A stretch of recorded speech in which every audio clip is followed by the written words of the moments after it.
Physics objective की reality को समझ जाएगा तो आपके लिए 35 में 35 मार्क्स स्कोर करना बहुत आसान हो जाएगा। पिछले 2 साल से बहुत सारे भाई बहन को गाइड किया हूं और बहुत सारे भाई बहन ने मेरे बताए हुए तरीकों को फॉलो किया है, जिनसे फिजिक्स के ऑब्जेक्टिव में उन्होंने 35 में 35 मार्क्स स्कोर किया है। अगर आप भी इस बात को फॉलो करते हैं, अगर आप भी इस बात को मानते हैं तो आप फिजिक्स के ऑब्जेक्टिव में फुल मार्क्स स्कोर कर सकते हैं। आप सभी प्यारे प्यारे भाई और आप सभी प्यारी प्यारी बहनों का स्वागत है बिहार बोर्ड के इस फर्स्ट गाइडेंस चैनल पे। आपको जो भी मैं यहाँ पे रियलिटी बता रहा हूँ और आपको कैसे पढ़ाई करनी है और 3 ऐसे काम जो आपको जरूर करने चाहिए अंतिम समय में जब एग्जाम आपको देना है, बिहार बोर्ड क्लास 12 का एग्जाम देना है और अगर आप अंतिम समय में आ गए हुए एग्जाम के आपके 40 से 50 दिन बचे हुए हैं, अगर आपको फुल मार्क्स स्कोर करना है तो मैं ये जो 3 काम आपको बताने जा रहा हूं ना भैया, ईमानदारी पूर्वक इस 3 काम को कर लेना। उसके बाद बोलना 2025 के एग्जाम में कि एक केटी भैया पूरा माहौल बना दिए हुए, ठीक है। तो इस वीडियो को ध्यान से देखिएगा और मेरे बताए हुए बात को आप फॉलो कीजिए। बहुत बेहतरीन, बहुत शानदार आपके मार्क्स आएंगे बिहार बोर्ड क्लास 12 फिजिक्स के एग्जाम में। तो भैया आप इस वीडियो को ज्यादा से ज्यादा दोस्तों तक शेयर भी कर दीजिएगा, ठीक है, समझ रहे हो ना। ज्यादा से ज्यादा दोस्तों तक शेयर करना है। आपके फ्रेंड सर्कल में जितने भी दोस्त लोग होंगे, जितना छुछुनर दोस्त बात सब होगा ना, सब तक इस वीडियो को पहुंचा दो, हालांकि टोनी के सपोर्ट की जरूरत है और उतना कर दोगे टोनी, हमको पता है। अब बात करें भैया पेपर के रियलिटी को और कैसे आएगा 35 में 35 वो बताएंगे। 3 को आपको काम करना है, उससे पहले हम पेपर के रियलिटी को सबसे समझ लेते हैं। 70 को ऑब्जेक्टिव क्वेश्चन पूछल जाला, हाँ भैया 70 को पूछल जाला, जोन में से कितना बनावे के रहेला भैया 35 को बनावे के रहेला। पेपर जो होला वो 3 को कैटेगरी में बट जाला। मतलब क्या होला भैया कि जो 70 को ऑब्जेक्टिव क्वेश्चन पूछा जाता है ना, इसमें 3 टाइप्स के आपको क्वेश्चन देखने को मिलेंगे। एक जो सेक्शंस होते हैं वो इजी सेक्शन होते हैं, सेकेंड जो सेक्शन होते हैं वो भैया मॉडरेट सेक्शन होते हैं और थर्ड जो सेक्शन होते हैं भैया वो हार्ड टाइप के सेक्शंस आपको देखने को मिलेंगे। जिस 70 को क्वेश्चन में से 35 से 45 ऐसे क्वेश्चन होते हैं जो इजी क्वेश्चन होते हैं। और इजी क्वेश्चन कहने का मतलब हो सकता है कि वो क्वेश्चन आप याद करके जाइएगा, डायरेक्ट आपके पेपर में देखने को मिल सकते हैं, ऐसे क्वेश्चंस रहेंगे। और ये जो क्वेश्चन होंगे वो कहां से मिलेंगे मैं आपको ध्यान से समझाता हूं, आप बात को ध्यान से समझिएगा। ये क्वेश्चन हो सकता है कि आपके नोट्स से डायरेक्ट मिल जाएंगे, हो सकता है कि ये नोट्स आपके क्वेश्चन बैंक से डायरेक्ट मिल जाएंगे, हो सकता है कि ये क्वेश्चन आपने जिस गेस्ट पेपर से प्रिपरेशन किया है उस गेस्ट पेपर से डायरेक्ट आपको मिल जाएंगे। ऐसे क्वेश्चंस रहते हैं। ऐसे क्वेश्चन हर साल, ऐसा नहीं कि भैया एक साल, हर साल 70 गो में से 35 से 45 के आसपास ऐसे क्वेश्चन रहेंगे भैया जो डायरेक्ट नोट्स, क्वेश्चन बैंक और गेस्ट पेपर से आपको देखने को मिल जाएंगे। आप मेरी बात को ध्यान से समझिएगा। अगर आपने अभी तक ठीक से कुछ नहीं पढ़ा है और अगर आप ये सोच रहे हैं कि भैया हम 0 लेवल से पढ़ाई करेंगे, पूरा अच्छे से कॉन्सेप्ट को समझेंगे, उसके बाद हम बिहार बोर्ड का एग्जाम देंगे, तो आप नेक्स्ट ईयर एग्जाम दे सकते हैं। इस साल पॉसिबल नहीं है, मैं रियलिटी बता रहा हूं, देखो साक्षात बता रहे, क्योंकि आपके एग्जाम के 40 दिन के आसपास बचे हुए हैं। आप इतना दिन में पूरा फिजिक्स के भैया 15-16 चैप्टर आप नहीं पढ़ पाइएगा, पूरा केमिस्ट्री के उतने चैप्टर्स आप नहीं पढ़ पाइएगा। और आप जो कॉन्सेप्ट समझ रहे हो ना, ये कॉन्सेप्ट कब लगाया जाता है पता है? जब आपके पास हूबहू टाइम होता है। आपके पास टाइम नहीं है भैया, लास्ट टाइम में आ गए हुए। बिहार बोर्ड के 70% के आसपास भाई बहन जो होते हैं वो अंतिम 2 से 3 महीना में अपना तैयारी शुरू करते हैं। इस टाइम में सीरियस होते हैं। 3 महीना तो बेकार बोल रहे हैं, 2 महीना जब 60 दिन एग्जाम के बच्चा रहता है ना, तब उन्हें पढ़ना शुरू कर देता है। क्या इस बच्चों के लिए, क्या इस भाई बहन के लिए पूरा सिलेबस कंप्लीट करना पॉसिबल है? क्या इन भाई बहन को पूरा कॉन्सेप्ट समझना पॉसिबल है? जिनको सिलेबस नहीं पता है, जिनको सिलेबस नहीं, अभी तक भी बहुत को सिलेबस नहीं पता होगा, वो कहां से पूरा कॉन्सेप्चुअल क्वेश्चन सॉल्व करेंगे? कहां से वो पूरा कॉन्सेप्ट लगाएंगे भैया यहां से ये करना है, यहां से ये करना है, ये करना है? नहीं कर पाएंगे। उन सभी भाई के लिए सबसे बेहतरीन टाइम होगा कि आप फेल होने से बचना चाहते हैं ना, अगर आप अच्छा खासा मार्क्स लाना चाहते हैं ना, तो ये काम कीजिए जो मैं आपको बता रहा हूं। और क्वेश्चन बैंक के गेस्ट पेपर से हर साल क्वेश्चन टकराते हैं भैया, हर साल टकराते हैं, आप जाके चेक कर लीजिए, ठीक है। उसके बाद क्या करना है भैया कि उसके बाद जो 15 से 20 गो ऐसा क्वेश्चन होला ना, 15 से 20 गो ऐसा क्वेश्चन होला ना जिसको मॉडरेट बोलल जाला। मॉडरेट का मतलब क्या होता है? कुछ ऐसे क्वेश्चन जिसमें आपको थोड़ा बहुत दिमाग लगाना पड़ सकता है, कुछ ऐसे क्वेश्चन होते हैं जिसमें आपको थोड़ा बहुत दिमाग लगाना पड़ सकता है, उसको मॉडरेट क्वेश्चन बोलते हैं। उसके बाद 5 से 10 गो ऐसा क्वेश्चन रहता है ना जिनमें न्यूमेरिकल वगैरह आपको देखने को मिल सकता है, न्यूमेरिकल क्वेश्चन देखने को मिल सकता है, थोड़ा हार्ड टाइप के क्वेश्चन इसको हम बोल सकते हैं, 5 से 10 गो क्वेश्चन। और ये तीनों सेक्शन में से मिला के आपको मात्र कोई 35 गो क्वेश्चन बनाना होता है। तो एक केटी भैया ऐसा कला नहीं करे कि भैया जी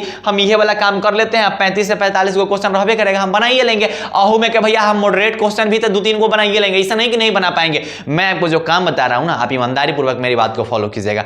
मैं जो आपको काम बता रहा हूं उस काम को आप करिए, 2025 के एग्जाम में बहुत बेहतरीन मार्क्स ला दीजिएगा। मेरे ही गाइडेंस है, मेरा ऑफलाइन बैच भी चलता है, मेरे ऑफलाइन बैच में मैंने यही सब काम करवाया था, क्योंकि मेरे पास ऐसे भाई बहन आए हुए थे जो लास्ट समय में मेरे पास आए हुए थे। और ऐसे भाई बहन ने भैया फिजिक्स में भैया 33 नंबर ऑब्जेक्टिव में लाए हैं, 35 जो नंबर का ऑब्जेक्टिव होता है उसमें 33 नंबर लाए हैं। तो मैं झूठ नहीं बोल रहा हूं, जो बता रहा हूं एकदम ऑथेंटिक बता रहा हूं। बिहार बोर्ड का फर्स्ट गाइडेंस चैनल। सबसे पहला काम, अगर आपके पास नोट्स है उस नोट्स में जो भी इंपॉर्टेंट टॉपिक्स है उसको अच्छे से रिवीजन कीजिए, अच्छे से रिवीजन कीजिए। अगर आपने नोट्स बनाया तो उस नोट्स का अच्छे से रिवीजन कीजिए। एग्जाम हॉल में बहुत क्वेश्चन डायरेक्ट आपके नोट्स से मिलेंगे, नोट्स का अच्छे से रिवीजन कर लीजिए और क्विक रिवीजन हमेशा करते रहिएगा। क्विक रिवीजन का मतलब होता है कि फास्ट थोड़ा रिवीजन, कभी कभी जो होता है नोट्स को आप क्विक रिवीजन करते रहिए, रिकॉल करते रहिएगा।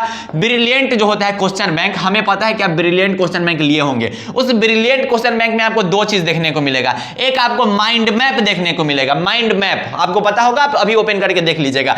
दूसरा आपको इंपॉर्टेंट पॉइंट्स देखने को मिलेगा, इसको भी आप थोड़ा पढ़ लीजिएगा, क्या है कि यहां से भी क्वेश्चन जो होते हैं बन जाते हैं। क्योंकि ब्रिलियंट वाला ने एक खूबसूरत काम यही किया है कि अलग से इंपॉर्टेंट पॉइंट्स को, उस चैप्टर और उस टॉपिक्स के जो भी इंपॉर्टेंट पॉइंट्स है जहां से ऑब्जेक्टिव बन सकता है उसको एक साथ भी रख दिया हुआ है ब्रिलियंट वालों ने। तो आप ब्रिलियंट के क्वेश्चन बैंक के भैया जो है माइंड मैप और उसके जो इंपॉर्टेंट पॉइंट्स है उसको आप अच्छे से लिख कर कैसे भी करके पढ़ लेना, कंप्लीट कर देना, छोड़ना मत, अच्छे खासे क्वेश्चन वहां से मिल। उसके बाद आपको दूसरा का नंबर क्या करना है भैया, गेस्ट पेपर होना ही चाहिए। भैया बिहार बोर्ड का एग्जाम दे रहे हो ना, अब बिना गेस्ट पेपर के पढ़ रहे हो तो बहुत बड़ा गलती कर रहे हो। सही बात बोल रहे हैं, बिहार बोर्ड के अगर आप एग्जाम दे रहे हो और बिना गेस्ट पेपर बिना क्वेश्चन बैंक का पढ़ने जा रहे हैं तो बहुत बड़ा गलती कर रहे हैं। मैं बता रहा हूं आपको, ये रियलिटी बात है, ठीक है। जो टॉपर्स लोग होते हैं ना वो भी गेस्ट पेपर पढ़ते हैं, जो टॉपर्स लोग होते हैं वो भी क्वेश्चन बैंक पढ़ते हैं, हर एक स्टूडेंट पढ़ते हैं भाई, ठीक है, भ्रम में मत रहो। दूसरा का नंबर काम क्या करना है, गेस्ट पेपर। गेस्ट पेपर आपके पास जो भी है उसमें चैप्टर वाइज जितने भी ऑब्जेक्टिव क्वेश्चंस है उन सभी क्वेश्चंस को आप अच्छे से प्रैक्टिस कर जाइए, याद कर जाइए, रट जाइए, जो करना है कर लो। अंतिम समय में ज्यादा मत सोचो, प्लानिंग ज्यादा मत बनाओ कि भाई हम पूरा पढ़ेंगे अच्छा से तब ये करेंगे, टाइम निकल जाएगा। जितना कम टाइम बचा हुआ है उतना जल्दी उसको रट लो, खत्म करके निकलो यार। अंतिम समय में बिहार बोर्ड में अच्छा खासा नंबर लाना है ना तो रट्टाफिकेशन पे उतरना पड़ेगा। अगर आप मेरी बात को आज नहीं मान रहे हो तो कल आपको मानना पड़ेगा। जब 15-20 दिन बचेगा तब आपको लगेगा कि अरे भैया काश केटी भैया के मान लिए रहते, आज हम रट लिए रहते। अरे आज से भी पढ़ना शुरू कर दोगे तो बहुत ऑब्जेक्टिव याद कर लोगे, बहुत ऑब्जेक्टिव याद कर लोगे, क्या टेंशन ले रहे हो। अब मान लो कि तुमको नहीं समझ में आ रहा है तो कहां से करोगे, नहीं हो पाएगा ना। याद करना ही लास्ट ऑप्शन आपके पास बचता है, तो याद करके खत्म कीजिए, ठीक है। ये उन भाई बहन के लिए बोल रहे हैं जिनको नहीं समझ में आ रहा है कि भैया हमको ऑब्जेक्टिव नहीं समझ में आ रहा है, नहीं समझ में आ रहा है तो रट के खत्म करो, निकलो। ऐसा काम आपको करना है। न्यूमेरिकल क्वेश्चन जितना दिखाई देगा उसको स्किप करते चलना। बना रहे तो अच्छी बात है, नहीं बन रहा है तो उसको स्किप करो, ज्यादा मत सोचना। जब भी ऑब्जेक्टिव पढ़ना तो लिख के पढ़ने का कोशिश करना। मान लीजिए कि आप पढ़ रहे कि भैया जो क्या बोलते हैं विद्युत आवेश, विद्युत आवेश के बारे में आप इलेक्ट्रिक चार्ज का भैया आप डायमेंशन पढ़ रहे थे, अच्छा इलेक्ट्रिक चार्ज का डायमेंशन 80 होता है भैया। ऐसे ऐसे आपको पढ़ के काम करना है, ठीक है। आवेश का जो ऐसे मात्रक होता है कूलाम्ब होता है, जो भी चीज है उसको लिख कर पढ़ना, जिससे क्या होगा ना कि वो माइंड में छपते जाएगा। कोई भी चीज पढ़िएगा तो लिख कर पढ़िएगा। लिख कर पढ़ने का मतलब समझ रहे हो ना, समझ रहे हो मेरी बात को। पिछले 2 साल से हम बताते आ रहे हैं कि अगर आपको कोई चीज भूल रहे हो, बार बार भूल रहे हो तो आप लिख कर पढ़िए, हाथ में कलम रखे रहिए, ठीक है। पिछले 2 साल से मैं ये चीज पढ़ेगा इस बात को। तीसरा का नंबर काम क्या करना है भैया, क्वेश्चन बैंक। और क्वेश्चन बैंक तो भैया जी जानना होता है एकदम। हमको लगता है ना कि बिहार बोर्ड के एगो किडनी जो है ना, एगो किडनी वो क्वेश्चन बैंक है। बिहार बोर्ड का एगो किडनी क्वेश्चन बैंक है, क्योंकि क्वेश्चन बैंक से हर साल 50 से 60% क्वेश्चन रिपीट किए जाते हैं। कुछ हमारे भैया को लगता है कि ना हो ऐसे ही बोल देवे ला, अरे ऐसे ही थोड़ी बोल देवे, नहीं प्रूफ के साथ दिखाए।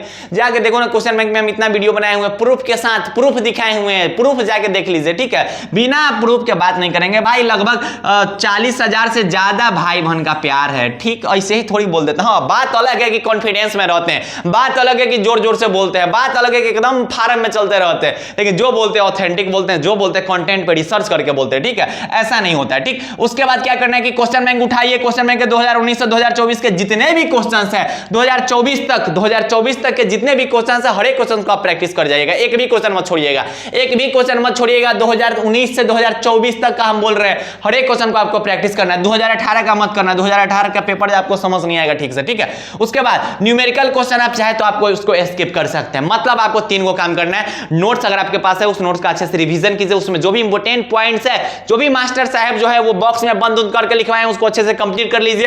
क्वेश्चन बैंक के जो भी क्वेश्चंस होंगे 2019 से लेकर 2023 के सभी पढ़ जाइए। अगर आपके पास ब्रिलियंट का क्वेश्चन बैंक है तो उसके जो माइंड मैप है और उसके जो इंपॉर्टेंट पॉइंट्स है उसको लिख कर पढ़ के खत्म कर दीजिए, ठीक है। अच्छे खासे वहां से भी क्वेश्चंस बन जाते हैं बिहार बोर्ड क्लास 12 के एग्जाम में। उसके बाद अगर आपके पास गेस्ट पेपर है तो गेस्ट पेपर के सभी ऑब्जेक्टिव को खत्म कर जाओ। 2025 का एग्जाम जब होगा ना भैया, 2025 का एग्जाम जब होगा ना भैया, देख रहे हो इसको, देख रहे हो इसको, ये जो दिखा रहा है ना, ये हमारे 2023 और 2024 के भाई बहन सब है। ये 2023 और 2024 के भाई बहन सब है भाई, किसी का फोटो नहीं है। मतलब हम ये बता रहे हैं कि एकदम ये सब देख रहे हो कितना कॉन्फिडेंस लग रहा है। ये सब यही चीज करके, ये सब यही चीज करके भैया 35 में 35 लाए हुए हैं भैया, 35 में 34 लाए हुए हैं भैया, 35 में 33 लाए हुए हैं भैया। तो अगर आपके दो को गलतो हो जाएगा ना भैया, एक को गलतो हो जाएगा ना, तो कोई बड़ा बात नहीं है, कोई बड़ा बात नहीं है। लेकिन कोशिश करें कि 35 में 35 आ जाए, लेकिन एक को दो को गलत हो रहा है फिर भी कोई बड़ी बात नहीं है ये चीज। कम से कम भैया 33 नंबर आपके आएंगे, उससे कम नहीं आएंगे अगर आप मेरी बात को फॉलो करते हो और मानते हो तो। आप मेरी बात को फॉलो कीजिए और जो भी मैं बता रहा हूं इसको आप ईमानदारी पूर्वक फॉलो कीजिए। बिहार बोर्ड क्लास 12 के एग्जाम में बहुत बेहतरीन और बहुत शानदार नंबर आ जाएगा, बहुत शानदार नंबर आ जाएगा। इस वीडियो को आप अपने क्या लिखे हुए भैया, छुछुनर दोस्तों तक जरूर शेयर कीजिएगा, ठीक है। ये केडी भैया का जो फेवरेट है ना छुछुनर, ठीक है, बुरा मत मानना, मतलब हम ऐसे ही हमारे भाई सब है ना, तो उन्हीं भाई बहन है, बोल देते हैं। हमको पता है कि तुम बर्दाश्त कर, हमको पता है कि अभी तुम मुस्कुरा रहा है भैया, हमको छुछुनर बोले हैं, ठीक। कितना हमको मैसेज करता है कि भैया, एक हमको मैसेज आया, ठीक है, व्हाट्सएप पे, हम बोले जी बोलिए, तो आप केटी भैया बोल रहे हैं, तो हम बोले जी बोलिए। तो भैया हमको ज्यादा कुछ नहीं, बस एक बार आप हमको छुछुनर बोल दीजिए ना। हम बोले ठीक है छुछुनर, अब बस उतने में खुश है, बस भैया हो गया, खुश है हम, ठीक। तो ऐसे भाई बहन होते हैं, ढेर सारा प्यार मिलता है भैया जी, ढेर सारा प्यार, ठीक है। ऐसे ही प्यार बनाए रखिए आप अपने केटी भैया पे, आप अपने केटी सरकार पे, आप अपने ट्रेंडिंग भैया पे, ठीक है। खैर आपका प्यार और आपका जो सपोर्ट है वो मतलब बहुत ज्यादा है, बहुत ज्यादा है। इस प्यार के लिए, इस सपोर्ट के लिए आप सभी प्यारे प्यारे भाइयों को, आप सभी प्यारी प्यारी बहनों को ढेर सारा प्यार, ढेर सारा लव यू ऑल।